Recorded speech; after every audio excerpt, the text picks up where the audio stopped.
शिकायतें अभी दर्ज हो रही है। अमित तिवारी जी से जवाब लूंगी मैं, ठीक है। अमित तिवारी जी, आपका रुख करते हुए आज प्रेस कॉन्फ्रेंस में जब ज्ञानेश कुमार से ये सवाल किया गया घुसपैठियों के मुद्दे पर, तो हमने देखा कि थोड़ा सा मतलब वो क्लियरली जवाब नहीं दे पाए।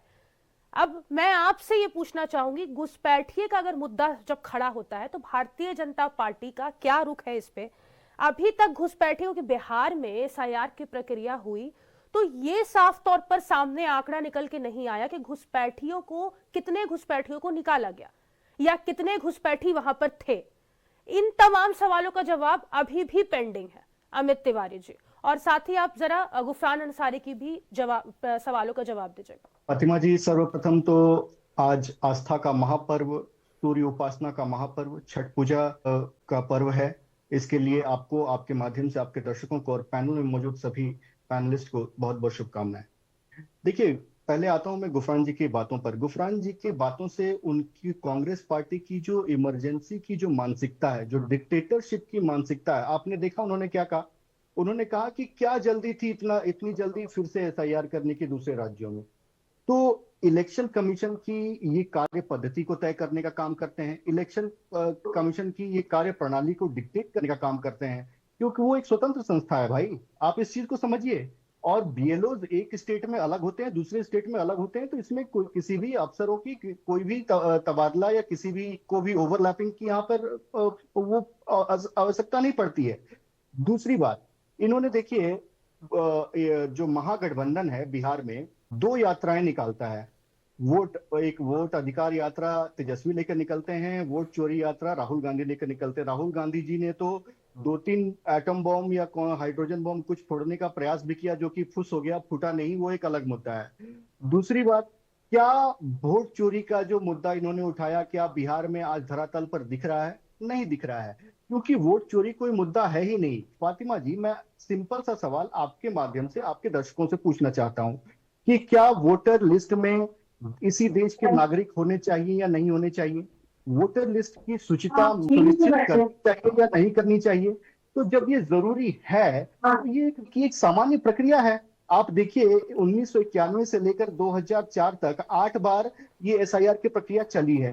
तो इसमें जब बार बार इस वोटर लिस्ट को रिव्यू किया जाता है, उसे सुनिश्चित किया जाता है कि जो इस देश का वोटर है उसी को वोट देने का अधिकार प्राप्त हो, कोई भी आइडिया जो है इसमें ना घुस पाए, इसमें सेंधमारी ना कर पाए। तो देखिए, आज बंगाल में जो एसआईआर की प्रक्रिया बंगाल में शुरू होने जा रही है, वहां पर अभिषेक बनर्जी, ममता बनर्जी के जो भतीजे हैं, भांजे हैं, जो भी कह लीजिए, वो वहां पर एंटी एसआईआर महारैली निकालने जा रहे हैं। आप ये सोचिए, जो ममता बनर्जी कभी ये कहा करती थी कि अगर वोटर कार्ड जिसके पास नहीं है उसके पास वोट का अधिकार नहीं होना चाहिए, जिस तरीके से सीपीएम पार्टी में अराजकता होती थी, आज उनकी पार्टी के लोग एंटी एसआईआर महारैली करने जा रहे हैं 2 नवंबर को। उसके बाद बंगाल में क्या हुआ है कि बहुत बड़े पैमाने पर जो अफसर हैं, जो डीएम हैं और आईएएस अधिकारी हैं, उनका तबादला भी शुरू हो चुका है। तो किस तरीके से एक पूरी की पूरी प्रक्रिया को, एक स्वायत्त संस्था की प्रक्रिया को इम्पैक्ट करने के लिए किया जा रहा है, ये एक बहुत ही गंभीर विषय है कि आप एसआईआर तो ठीक है, अब जब इलेक्शन कमीशन करेगा, और ममता बनर्जी किस तरीके से धमकाती हैं ये कहते हुए कि अगर एसआईआर में से किसी को भी डिलीट किया जाएगा, हम इलेक्शन कमीशन को छोड़ेंगे नहीं। तो एक संवैधानिक संस्था को आप इस तरीके से धमकाने का काम करेंगे, तो इससे दिखता है कि किस तरीके की मानसिकता इंडिया अलायंस, महागठबंधन कर लीजिए या पूरे के पूरे इंडिया अलायंस के जो दल हैं, उनमें कैसी दिखती है। तो ये इनकी इमरजेंसी की मानसिकता दिखती है, एक डिक्टेटरशिप की मानसिकता दिखती है। दूसरी बात, मैं आता हूं आपके प्रश्न पर, जो आपने कहा कि घुसपैठिए कितने आए हैं यहाँ पर, कुछ इलेक्शन कमीशन ने जवाब नहीं दिया। तो अगर आप प्रेस कॉन्फ्रेंस को सुनेंगी तो ज्ञानेश जी ने साफ तरीके से कह दिया कि जो भी डिफरेंसेस हमें ओरिजिनल से लेकर और जो भी वेरिफिकेशन हुआ, उनमें से जो भी गैप्स नजर आए हैं, हमने गृह मंत्रालय को भेज दिया है। अब गृह मंत्रालय उस पर कार्रवाई करेगा। और पिछले 10 सालों में 1.5 लाख से ज्यादा घुसपैठिए इस देश से बाहर निकाले।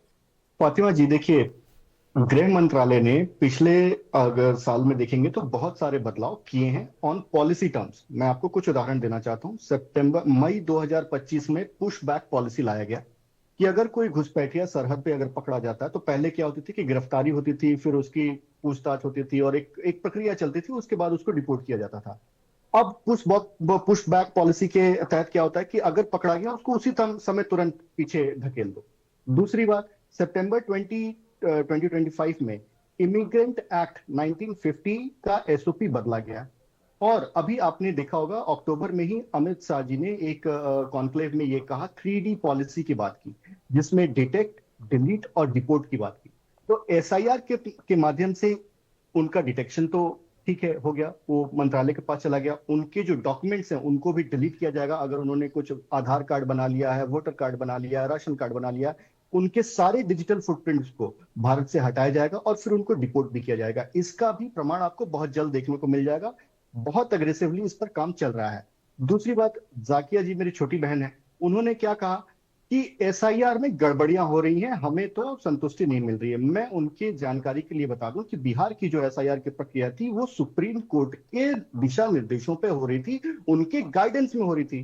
तो अगर आप एसआईआर पर कोई प्रश्न खड़ा करती हैं तो आप कंटेम्प्ट ऑफ कोर्ट कर रही हैं, सुप्रीम कोर्ट के खिलाफ जा रही हैं। पहली बात। दूसरी बात, सुप्रीम कोर्ट ने अपने वक्तव्य में ये कहा था कि अगर कोई भी गड़बड़ी पाई गई, अगर एक भी गड़बड़ी पाई गई तो पूरे के पूरे एसआईआर प्रक्रिया को खारिज कर दिया जाएगा और नए तरीके से किया जाएगा। क्या सुप्रीम कोर्ट ने ऐसा कोई आदेश पारित किया? अगर नहीं किया तो इसका मतलब एसआईआर फुल प्रूफ है। और ज्ञानेश जी ने भी बताया कि कोई भी जीरो अपील है, सुनील जी ने भी बताया कि जीरो अपील है। कोई भी अपील जब नहीं हुई तो आप किसके लिए लड़ रहे हैं? आप भूतों के लिए तो लड़ नहीं रहे हैं। क्या आप भूतों के लिए लड़ रहे हैं, जिन्नों के लिए लड़ रहे हैं, जिन्नातों के लिए लड़ रहे हैं? किसके लिए लड़ रहे हैं आपको बताना चाहिए। तो आप इस प्रक्रिया के खिलाफ नहीं, आप भारतीय बनाम जो घुसपैठिया है उसको आप एक दूसरा मुद्दा देने का प्रयास कर रहे हैं और कोई बात नहीं है। तो आपकी वैचारिक कटिबद्धता एक समाज के लिए या एक दल के लिए हो सकती है, लेकिन हमारे देश में कोई घुसपैठिया घुसकर आ जाए, वो आपकी वोट प्रणाली को, वो आपके लोकतंत्र को प्रभावित करने लग जाए, ऐसा कब से होने लग जाएगा? अगर ऐसा होने लगेगा और इसके लिए लोग अगर खड़े हो रहे हैं तो उनकी आलोचना भी बहुत कठोर शब्दों में जरूरी है फातिमा जी। इसीलिए मैंने उस समय इनको टोका और इनको रोकने का फातिमा जी, मुद्दे पर बात होनी चाहिए। इधर उधर की बात करेंगे तो फिर हम भी राहुल गांधी जी के ऊपर जाएंगे और जब उनके दस्तावेज मांगे जाएंगे तो ये एक भी पेश नहीं कर पाएंगे। मैंने कहा कि बिहार में आपने भी एक प्रश्न पूछा था, मैं उत्तर देना भूल गया कि कैसे इनका आधार कार्ड बन जाता है। आप बंगाल जाइए फातिमा जी, आपका आधार कार्ड यूं बन जाएगा। किसी भी टीएमसी के लीडर से मिलिए, आपका आधार कार्ड 2000 रुपए उसको घूस दीजिए, आपका आधार कार्ड आपके हाथ में एक सप्ताह के अंदर होगा। आप केरल चले जाइए, आप तमिलनाडु चले जाइए, आप सीमांचल में, बिहार के सीमांचल में आप आधार कार्ड का 125%